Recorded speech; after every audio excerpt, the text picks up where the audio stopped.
Hey, what's going on, man? Welcome back to another episode of the What's Next podcast. I am your host, Jonathan Masad, man. It's a pleasure. I appreciate you if you're tuning in. Today, we're actually going to pick up, man, on what we said last time, the pitch. We're going to start getting into the foundation of sales, man. This is the thing. Like I said, this podcast is pretty much a kind of a journey of what I'm doing right now as a young business professional, I guess, if you want to say. It's kind of like a journey of what I'm going to be doing, how I've taken steps by steps. So like I said, I'm not a guru, I'm not a specialist, I'm not here to tell you how to live your life. I'm just here to tell you what I've learned, how it's helped me, and hopefully maybe it can help you with the same thing. So the pitch, man, the pitch is so important. It is one of the most critical things in sales. It is the foundation of what you're going to be doing in sales. If you go into sales, if you go into business, I also want to say this. This isn't just for sales too, right? So when I say pitch, man, life's a pitch. Life is a pitch. Everybody's pitching you. Everybody's pitching you. You're trying to sell yourself. You're trying to sell what you're wearing. You're trying to sell other people's time. You're trying to sell other people's effort. You're trying to sell people's energy, their attention. Literally everything is an attention economy. The attention is the currency, right? So if you can garner it, you have a lot of power and a lot of influence. And that's what this is about, man. The pitch is to gather attention. Your pitch, also known as an opening, is to pretty much get someone's attention and get them locked in on you or whatever you're saying or whatever you're selling or whatever you want the case to be with that pitch. So that's what we're going to get in, man. So the pitch is foundational, right? You have value-driven pitches and product pitches, right? So the pitches of a product or the pitches of adding value, right? Being able to add value to someone's life or, you know, their business or whatever the case may be, or the product, right? And there's multiple different ways. Like I'm sure you guys have heard it before: feature, advantage, benefits, like multiple different ways to really set up a pitch or how to organize it or structure it. So the key elements of a strong pitch, man, you got an opening. You got to grab their attention, right? Now, I don't know what the opening for you guys may be. Like I said, this isn't just for sales. This could be in any case, right? You might want to grab someone's attention out in the middle of the street. You might want to grab someone's attention at the gym. You might want to grab someone's attention at the store. You might want to grab your boss's attention at work. You might want to grab the attention of a prospect that you're trying to sell to. Either way, you have to grab their attention. They're not going to listen to you unless they're focused in on you, right? Or else you're just doing it's passive listening, right? So grab their attention. I always like to start with high energy, man. Now, you have to mirror, but we'll get into that later. I always like to start with, just naturally, I like to start with high energy. Hey, Jonathan Masad, how you doing today? Or something like that, man. Like really get it. Really lock. Oh, who the heck is this? Why is this guy yelling at me? You know what I mean? Like kind of like get into their get into them like that. So the problem statement, right? The next thing is the problem statement. Now the problem statement doesn't have to be a problem. It mostly is just what you want, the customer's pain points or what you need to focus it on, right? So we sell to dealers. One thing we say usually is, hey, I know you're busy, but I also know you love to sell cars, because they love to sell cars. And that's honestly a pain point for some of them. Some of them might not be selling cars and they need to sell cars. So, hey, I know you're busy, but I also know you love to sell cars. And that's why I'm reaching out to you. So then you present the solution. Your product. This is your product or your service, right? You say, hey, I can get you 150 to 200 qualified ups in the showroom. And that's an actual thing. We actually do that. But depending on what your product is or how you're pitching or what you're pitching, you know, your product or service is the next thing. You have to present the solution. What is your solution going to do for them? And then the value proposition, right? For us, this is, hey, if you don't see the value in the first few minutes, we'll part ways. I'll call down the road. You won't ever hear from me again. But if you like it, we'll keep the conversation going. Fair enough? So that's what you want to have a value prop. Hey, if you like this, we'll keep the conversation going. If you don't, though, I'm not here to waste your time. I won't hold you to it, right? I'm not going to lock you in for some time that I know you don't want to be locked in for. So give me a few minutes. Let me show you what we're doing. See if it adds any value to what you guys are doing over there. If you don't see the value in it, though, in the first few minutes, if you truly don't like it, if the car guy in you isn't absolutely turned on, I'll call down the road. You'll never hear from me again, man. But that's how I sell, right? Now, that could go a bunch of different ways with what you're doing, though. That could go a bunch of different ways. And like I said, this is just kind of like a structure. Your pitch for every person should never sound the exact same. Mirroring and matching is so important in sales, and I'm going to get to that too, right? So then at the end of it, you need a call to action. Call to action. Tell them what to do. Tell them what to do. Don't be passive.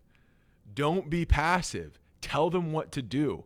People need to be swayed. People need to be moved, right? There was a study, I saw this from Alex Hormozy, that 10% of people are laydowns. That means they'll buy, they'll give you time, they'll whatever. 10% of people will never be interested in your product no matter what. No matter what you say, no matter what you sell, they will just never give you time or never give you money or just won't be a buyer. 80% of people need to be swayed or persuaded in some type of direction, man. So think about that. That's 80% of people. Now, I'm not saying you're always going to get the 80% on the phone. Well, technically it's 90% because 10% are just going to fold. But I'm not always saying you're going to get all those people on the phone. But if you do, you need to tell them what to do. You need to tell them what to do, right? And that's what the whole point is. The call to action. Tell them what to do. Tell them where you need their next steps to be. So, a little scripture quote to back this up. Let your speech always be gracious, seasoned with salt, so that you may know how you ought to answer each person's. Colossians 4:6, man, that's powerful. And it's true. It's true. Let your speech always be gracious. Bro, your pitch is your foundation. It's not just in sales. Your pitch is your foundation of whatever you're doing. Whatever you're doing, you need to have a good pitch. Your pitch is your first impression. I'll leave you there for a second. Your pitch is your first impression in sales. How important is a first impression? It's everything in business. It is everything in business. Your first impression is the most important thing in business. This is how people will see you. They will understand if they want you to be a partner. They understand if they want you to listen to you. They understand if you're a trustworthy person, if they believe that you can actually do what you say you're going to do. All these things are so important, and they're assessed on the first impression. Can you flop a first impression and then build up later on? Of course, anybody can. It takes so much time though, right? Your first impression, if your first impression is good enough, man, that partnership, that partnership, I'm blanking right now. I don't know what's going on. That person or, that prospect, they'll love you forever, man. They really will. Your first impression is so important. You might have a business partner, and I'll even be honest with you to all the men listening. That first impression, we're not, like I said, your pitch is your foundation. It doesn't have to be for a product. It could be for value too, and it could be your value, right? That could be for a woman, man. That could be for your future wife. That's your first impression, your pitch. What are you gonna pitch to your future wife? What are you gonna pitch to her? Think about it for a second, man. I'll tell you a funny story actually. When I was in college, there was this girl I saw at the gym, and bro, she was beautiful. Beautiful. Like crazy good looking. And I remember thinking, when I saw her in the gym, it was kind of cool. And then I talked to her for a little, and I never saw her again after that. And I always said to myself, and I'd start going to places, and I'd be dressed like, I'd be down dressed. I wouldn't be caring about my hair and all that stuff. You know what I mean? And I wouldn't really be representable. I wouldn't say that. Like, if, kind of going on a first date with, a beautiful woman, you'd want to be extremely representable. You're not, you know what I mean? Like, you're not wearing jean shorts and some ripped up shirt. Something you'd wear like at home. I hope you're just not wearing jean shorts in general, but you're not wearing like, some 5-year-old sweatpants and some ripped up shirt to a first date that you're taking seriously, man. It's not happening. So this is what happened, right? Every day, and this is going to sound a little weird, but I like to be prepared. Every day when I left the house, I made sure I looked my absolute best, bro. Just in case if I saw this girl, that it would be on. I'd be on point. That would be my first impression, right? So months later, after spending so much time getting ready before I left the house, I was just like, you know what? Screw it, man. I don't care anymore. So I left the house one day and I go to the gas station. And I see her there, bro. I see her there after months of being prepared. And guess what? I didn't dress up. I wasn't prepared. I saw her. I looked terrible. And guess what? I never spoke to her again. I never saw her again after that, because it didn't work out, bro. Because it's not going to work out, because that's my first impression. I lost it. She said, you know what? You're gone.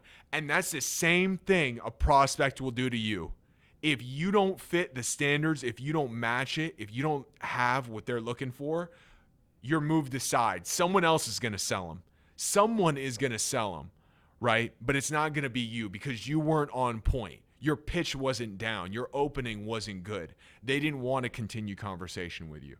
So that's a huge thing, man. So creating your personal pitch, man. It's an elevator pitch, a quick and compelling introduction of yourself and your product in under 30 seconds. You want to get, especially in this business, to what is it? What is it? What are you doing? Your pitch should be so enticing that the prospect or whoever you're pitching to wants to know more about it or wants to know more about you. That's what a pitch is made for, right? And so we do that, and that's how you should be in all of business. Whatever you're doing should be so valuable and so on point that other people want to know what you're doing. That's how powerful this is. That's what I mean by the foundation of what you're doing. It truly is. It is the base. It's the base. And guess what? Once you lay a solid one, it's going to take you miles. You're going to be pretty much compelling everybody that talks to you to want to know more about you. You're just going to garner attention from everybody that you speak to, because they're just going to be like, I want to know what this guy is so passionate about. I want to know. Some people are just coasting out here. They don't even have any passion when they're thinking about it. And then they see you and they're like, what the heck is he doing? Or what the heck is she doing? Right? So that's what you want to lay the foundation. This is your first impression. Make sure it's rock solid, right? So a quick elevator pitch. Make it quick. Nobody wants to be on the phone with you, especially if they don't know you, or they don't want to be talking to you, especially if they don't know you, right? For a long time. Make it quick. Get them interested quick, right? Now the custom pitch. Adapting your pitch based on the client's specific needs and feedback, right? So whatever business you're in, whatever sale you're in, you need to know your client. You need to know what feedback you're going to receive, right? So we actually go over this. Dave Villa talks about this all the time. Harvard Business Review did a study on this. They said, what intrigues a prospect the most? It's knowing your product, or knowing your business, knowing their product, right? Knowing your business, knowing your product, and them liking you. Those three things right there will get you in. Those will give you an opportunity to sell them. or later on, hopefully buy, right? So pretty much this is what you need to do, right? You need to have an elevator pitch, and then you need to customize it to whoever you're talking to, right? So a scripture quote for this: the heart of the discerning acquires knowledge, for the ears of the wise seek it out. Proverbs 18:15, man. It's strong, and that's true, right? The heart of the discerning acquires knowledge. What did I just say? The number one thing is what? Knowing their business, knowing their product. The second thing is what? Knowing your business, knowing your product. And the third thing is them liking you. For the ears of the wise seek it out. You should always be seeking out knowledge, man. You should, if you're in business, you need to drop whatever you're doing. From forever now, you're a student of the game. You're a student of the game. Knowledge should come to you like water.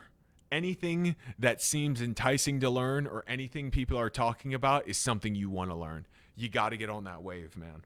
So, real life examples of successful pitches, man. Shark Tank, right? If you ever seen Shark Tank, your pitch needs to be perfect. These are billionaires, millionaires that are actually don't have time. They don't have time for anything, right? So if you aren't on point, they already stopped listening. Everything you're saying is going one ear out the other. Okay? That's how important the pitch is. And I always say this: how hard do you need to be practicing your pitch? How much do you need to be practicing your pitch? If you're not pitching in your sleep, you're not practicing it enough. If you're not pitching in your sleep, you're not practicing enough. Your pitch should be so on point, so memorized, so well understood, so internalized that you literally find yourself pitching in your sleep and pitching in your dream. That's how serious this is, man. So, like I said, be successful. Real life examples, TED Talks, man. TED Talks are pitches. I don't care what anybody says. They are pitching you. They are pitching you on their vision or what they're talking about, right? They have evidence-based behind it, right? But they're pretty much persuading you of what they're thinking or how they see something. So that's something you need to get on. So, the biblical perspective of salesmanship, drawing parallels between biblical principles and the integrity of an effective sales pitch. Why do I bring that up? Because as a servant of the Lord, you should always default to integrity, man. Your pitch should be truthful. I will say this. I know a lot of people sometimes, they'll start pitching and they're saying stuff that isn't true, right? They're literally lying to you on the phone or lying to your face or whatever. Listen, man, that only ends up one way, and it ends up with them finding out what's going on, finding out the truth. Guys, I'll be honest with you. This is totally aside from what we're talking about. Honesty is truly the best policy. It really is, man. I've been a liar. I've lied, so I can smell it, right?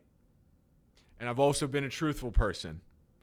And I can tell you from the amount of instances I've had when I got caught lying, and then from the amount of instances I've had where I just told the truth, I pick the truth 101 out of 100 times every single day. The one thing you lose when you lie is respect. That's probably the most important thing that you lose when you lie. Respect. Whoever was talking to you, whoever thought you were truthful, you just lost their respect. You lost their trust, but you also just lost their respect. And that's a huge thing to have in business. You want the respect of your prospects and who you're talking to. And that's what this is about, man. When you have a solid pitch, right? When you sell with your heart, when you're passionate, you have a great foundation. When you talk right to people, when you're truthful, when you're honest, they will respect you. They will respect you. Even if it's not what they need at the time or want, they'll still respect you for it. So you have to take that seriously. You have to. Be honest. Live by these biblical principles, man. Live on integrity. Integrity is huge, right? So, how being a servant in sales by genuinely helping others aligns with Christian values. Easy, bro. You're a servant. At the end of the day, that's what sales is about. You're just pretty much helping people with their problems. You're selling them a product that will help them with their problems. That's why I could never sell a product that doesn't work. If IPD didn't actually have the best product on the market, I wouldn't be able to sell this thing. I wouldn't be able to work here because I'd be lying all the time. And the thing is, when you know you're not, when you're lying, when you know you're lying, when you know you're not selling the best product, you can't pitch.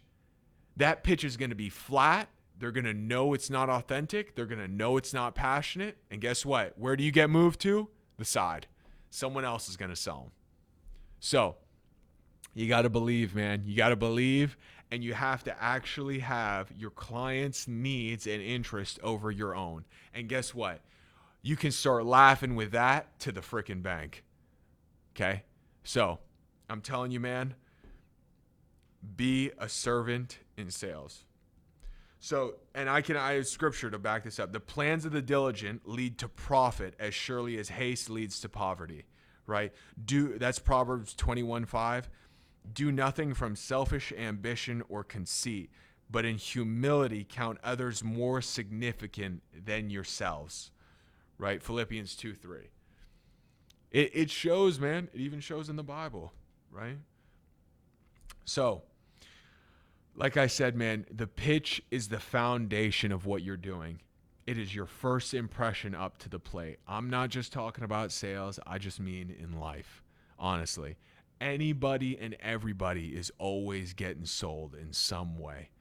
And like I said, it could either be a boss, it could be your parents, it could be a friend, it could be a prospect, it could be a client, right? It could be a partner. It could be a wife. It could be anything. You're always being sold to some degree, man. You're always being sold to some degree. So you might as well have a strong foundation. You need a strong foundation. And when you have that strong foundation, the buildup will be so sturdy and so much higher. You have so much farther to go than everybody else who has a weak foundation, man.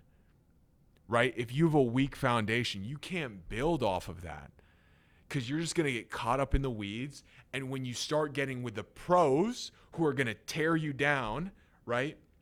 They're going to pick everything you're saying apart. When you start selling pros, your foundation's weak. What's going to happen? Falls over. Where do you go? Over off to the side. Someone else is going to sell them.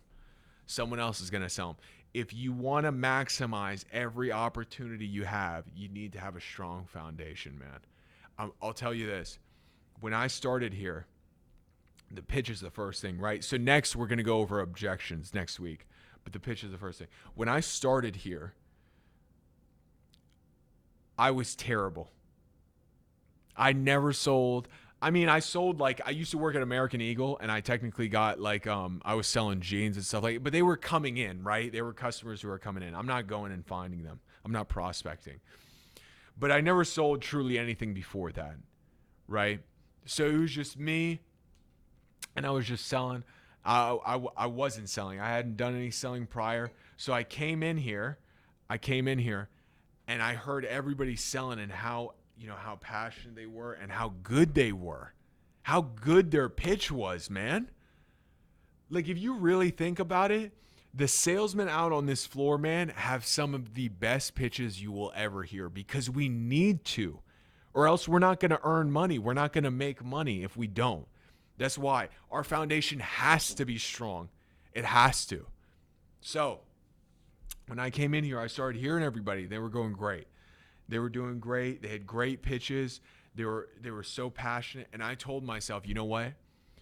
I need to learn this pitch. So what did I do? I started practicing the pitch every single day. Every single day. All I would do is practice my pitch. All I would do is practice my pitch. Anything that came after, I failed miserably at. I failed. You gave me an objection. I might as well just ended the call right there, right?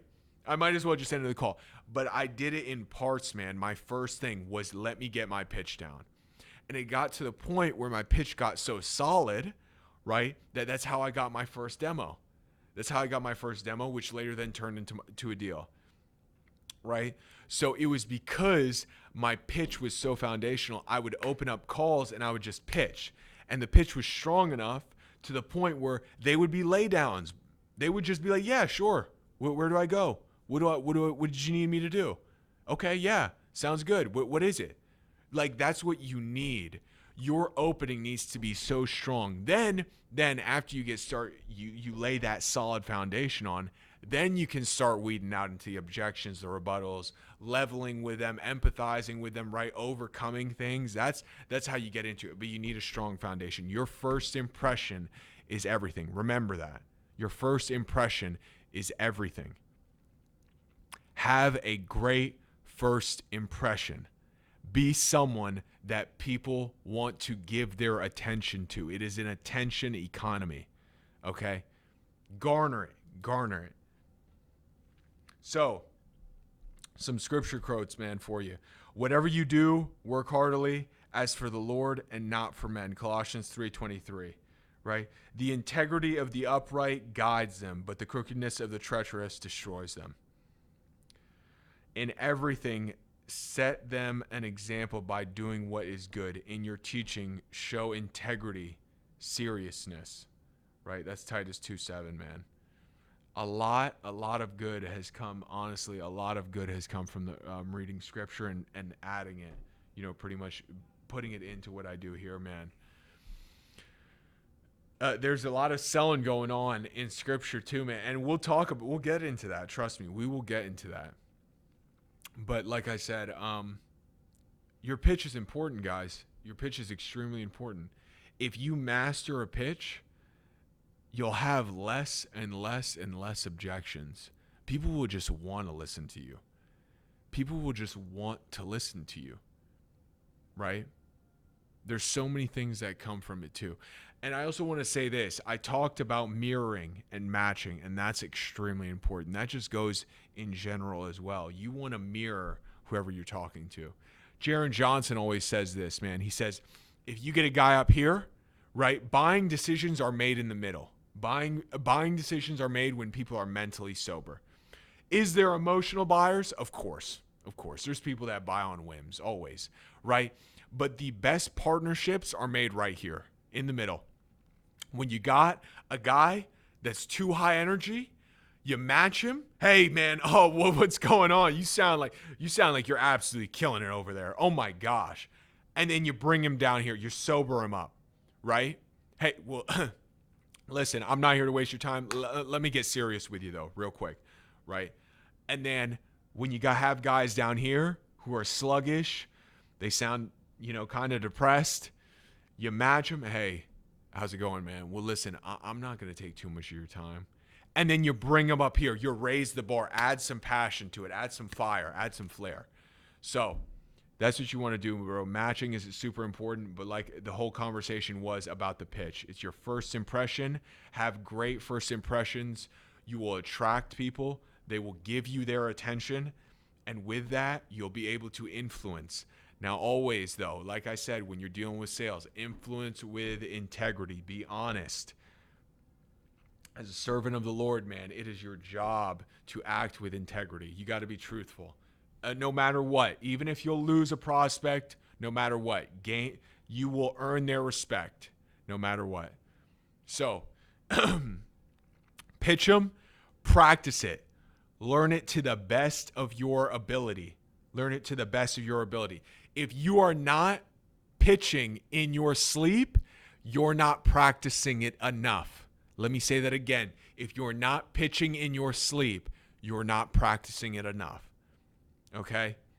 After that, match them, right? Actually, I think I already said that. Match them.